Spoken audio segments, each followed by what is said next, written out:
بسم اللہ الرحمن الرحیم۔ السلام علیکم۔ آج پاکستان افیئرس کے لیکچر کے سلسلے میں ہم خلافت موومنٹ پر بات کریں گے۔ خلافت موومنٹ ایک بہت سگنیفیکنٹ ایونٹ ہے in the history of subcontinent, اور اس سے مسلمانوں کے اندر بہت زیادہ پولیٹیکل اویکننگ آئی اور اس نے بہت زیادہ امپیکٹ کیا مسلمانوں کی پالیٹکس کو سب کانٹیننٹ۔ خلافت موومنٹ 1919 سے لے کے 1922 تک یہ رہی۔ was a political campaign launched by Indian Muslims in British India over British policy against Turkey and the planned dismemberment of the Ottoman Empire after World War I by the Allied force. یہ جنگ عظیم اول کے بعد جو first world war جس کو کہتے ہیں، اس کے بعد یہ ایونٹ پیش آیا جس میں برٹش جو تھے وہ جنگ جیت گئے اور جرمنی ہار گیا، اور ترکی نے چونکہ جرمنی کا ساتھ دیا تھا اس لیے ترکی کو بھی شکست ہوئی، اور آٹمن امپائر جو ہے وہ فرسٹ ورلڈ وار میں برٹش فورسز سے شکست کھا گئی۔ تو اس کے بعد یہ ترکی کی قسمت کا فیصلہ ہوا اور انہوں نے ترکی کی ٹیریٹوریل جیورسڈکشن کو ختم کر دیا، کم کر دیا اور ڈسبین کر دیا، اس کو ڈسممبرمنٹ ہو گئی ترکی کی۔ تو وہاں سے خلافت موومنٹ کا آغاز ہوتا ہے۔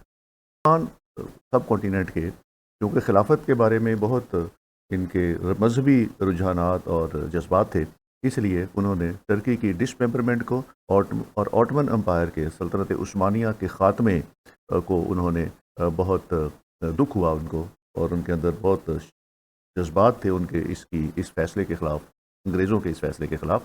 تو اس لیے انہوں نے برٹش پالیسی کے خلاف سب کانٹیننٹ میں ایک تحریک چلائی جس کو Khilafat movement. During world war I Ottoman empire Turkey joined the war in favor of Germany. Turkey and Germany lost the war, and a pact known as Istanbul Accord was concluded between the Allied forces in 1918. Allied troops occupied Istanbul and set up an Allied military administration in December 1918. یہ ترکی نے پہلی جنگ عظیم میں جرمنی کا ساتھ دیا اور England کے خلاف انہوں نے جنگ لڑی، اور جرمنی یہ جنگ ہار گیا اور اس کے ساتھ ٹرکی بھی یہ جنگ ہار گیا۔ اس کے بعد جنگ کے خاتمے کے بعد استنبول میں 1918 میں ایک اکارڈ سائن ہوتا ہے، جو الائیڈ فورسز، جو برطانیہ کی فورسز تھیں اور اس کے جو الائیڈ پارٹنرز تھے جنگ عظیم اول میں، ان کے ساتھ ایک ایگریمنٹ سائن ہوتا ہے، اور اس ایگریمنٹ سائن ہونے پہ الائیڈ فورسز نے 1918 میں استنبول کا، یا یوں کہا جائے کہ ترکی کا نظم و نسق انہوں نے سنبھال لی۔ جب جنگ عظیم اول ختم ہوئی تو اس وقت جو آٹمن امپائر تھی وہ بہت بڑی امپائر تھی، اور اس کا ایریا بہت سے ملکوں تک پھیلا ہوا تھا۔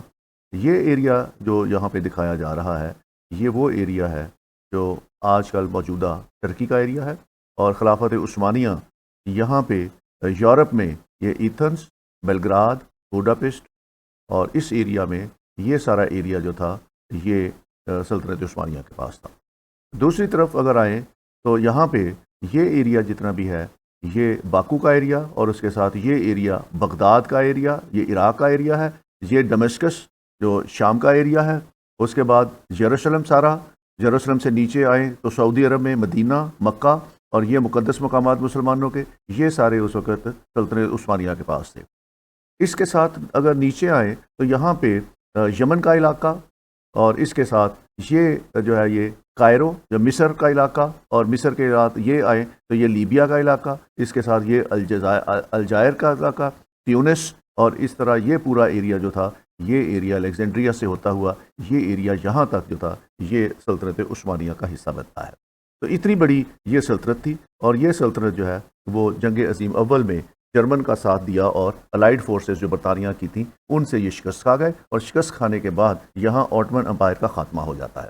تو آٹمن امپائر کا خاتمہ مسلمانوں کے لیے ایک بہت بڑا جذباتی دھچکا تھا، کیونکہ وہ خلافت عثمانیہ کو مسلمانوں کی ایک سرکردہ اور لیڈرشپ امپائر سمجھتے تھے، اور یہ واحد خلافت تھی جو دنیا میں تھی، اور یہ پوری دنیا کے مسلمانوں کے لیے ایک انسپائریشن کا ماڈل تھی، اور مسلمان سب کانٹیننٹ کے مسلمان اس آٹمن امپائر کو بڑی عزت، احترام اور عقیدت کی نظر سے دیکھتے تھے، اور اس کے خاتمے کا اعلان مسلمانوں کے لیے بہت بڑا ایک سیاسی اور مذہبی صدمہ تھا جس کو وہ برداشت نہیں کر سکے، اور اس کے لیے پھر انہوں نے انگریزوں کے خلاف ایک تحریک چلائی، اور اس تحریک کا مقصد یہ تھا کہ مسلمانوں کی خلافت یعنی خلافت عثمانیہ جو ہے اس کو قائم رکھا جائے۔ A wave of anger swept across the Muslim world and the Indian Muslims rose against the British government.